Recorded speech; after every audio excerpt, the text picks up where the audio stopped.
کتنی مظلوم ہے زہرا۔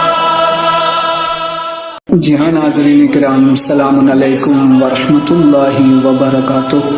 جیسا کہ آپ سبھی بخوبی اس بات سے واقف ہیں کہ یہ ایام عزائے فاطمیہ کا ہے، اور ساری دنیا کے محبان اہل بیت، نازش کون مکان، وجہ تخلیق کائنات، صدیقہ طاہرہ، مادر حسنین، جگر گوش رسول، اور ہمسر علی مرتضی حضرت زہرا سلام اللہ علیہ کی شہادت کی مناسبت پر مجالس و ماتم میں مصروف عمل ہیں۔ خدا یہ عمل اپنی بارگاہ میں قبول فرمائے۔ اس المناک موقع پر ہم امام زمانہ علیہ الصلوۃ والسلام اور تمام محبان اہل بیت اطہار علیہ الصلوۃ والسلام، خاص کر آپ ناظرین کرام کی خدمت میں تسلیت پیش کرتے ہیں۔ ایام عزائے فاطمیہ در حقیقت ہمیں اپنے نجی زندگی اور معاشرتی زندگی کو حضرت فاطمہ الزہرا سلام اللہ علیہ کی سیرت و تعلیمات سے منور کرنے کا پیغام دیتا ہے کہ ہم اپنی زندگی کو سیرت حضرت سیدہ طاہرہ سے منور کریں، کہ ایک مومن اور ایک محب اہل بیت کی زندگی اہل بیت کے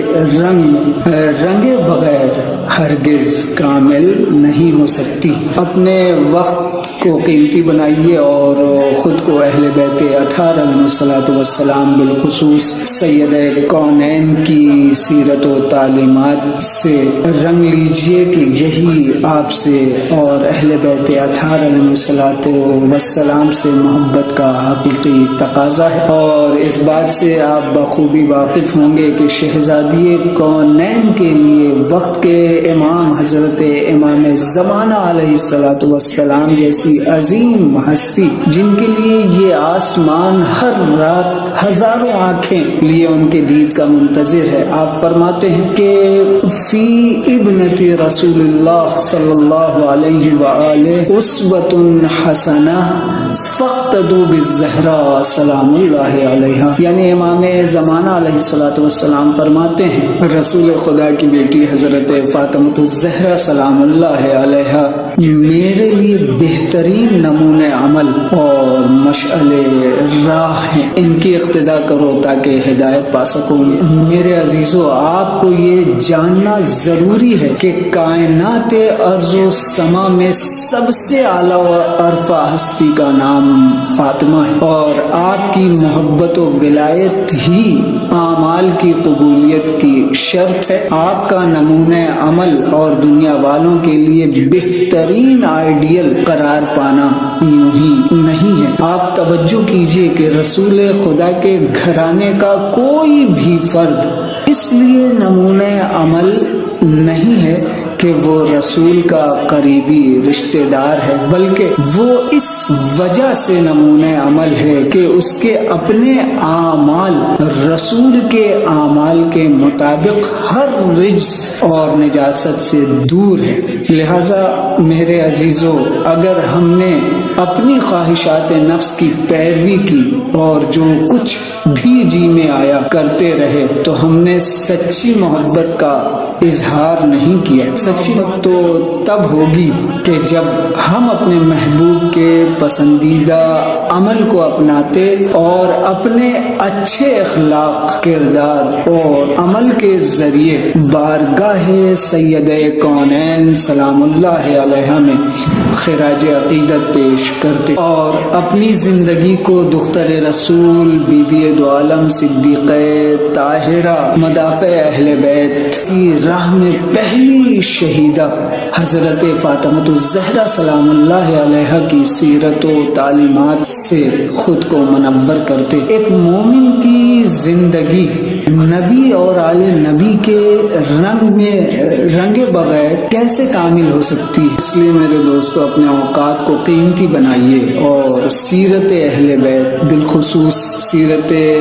حضرت زہرا سلام اللہ علیہ پر غور و فکر کیجیے، اور اپنے معاشرے، اپنے سماج اور اپنی سوسائٹی کو انسانیت کی بلندیوں پر اور ملکوت کے اعلیٰ درجے پر اگر دیکھنا چاہتے ہیں تو یہ آج بھی ممکن ہے، لیکن اس کے لیے ضروری یہ ہے کہ ہم خود بھی حضرت فاطمہ الزہرا سلام اللہ علیہا کی عملی شخصیت اور حقیقی فضائل سے آگاہ ہوں اور اپنی آئندہ نسلوں کو بھی اس معظمہ بی بی کی سیرت و کردار سے متعارف کرائیں۔ اور یاد رہے، اخلاق و کردار ہم صرف تحریروں، تقریروں، اشعار و نوحہ، سلام و محافل اور مجالس تک ہی محدود نہ رکھیں، بلکہ اپنی ذاتی، گھریلو اور سماجی زندگی میں بھی اس کو نافذ کرنے کی کوشش کریں۔ مجالس و محافل اپنی جگہ آپ ہے،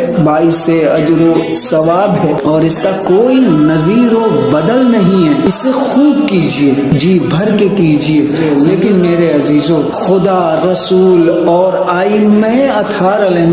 السلام کی سیرت و تعلیمات کو عام کرنا اور ان پر عمل کرنا اس سے کہیں زیادہ ضروری ہے۔ اس وجہ آپ کو بتاتا چلوں کہ سیدہ دو عالم امام عصر علیہ السلام کے لیے اس لیے نمونہ عمل قرار پائی ہیں، اس کی ایک وجہ یہ ہے کہ سیدہ کونین نے ظلم کے خلاف دبے رہنا، اپنے دین و ایمان سے بغاوت جانا ہے۔ لہٰذا ہم تاریخ میں دیکھتے ہیں کہ آپ تا دم حیات ظلم سے بیزاری اور ظلم و ظالم کے مقابلے میں خاموش نہ بیٹھی۔ تو ذرا سوچئے، ہم مجالس و محافل کرتے رہیں اور معاشرے میں ظلم اور ظالم پنپتے رہیں، ہم ظلم ہوتا دیکھ دبے رہیں اور ظلم کے خلاف آواز بلند نہ کریں، تو ایسی مجالس و محافل کا کیا فائدہ؟ کتنی مظلوم ہے زہرا، کتنی مظلوم ہے زہرا، کتنی مظلوم ہے زہرا۔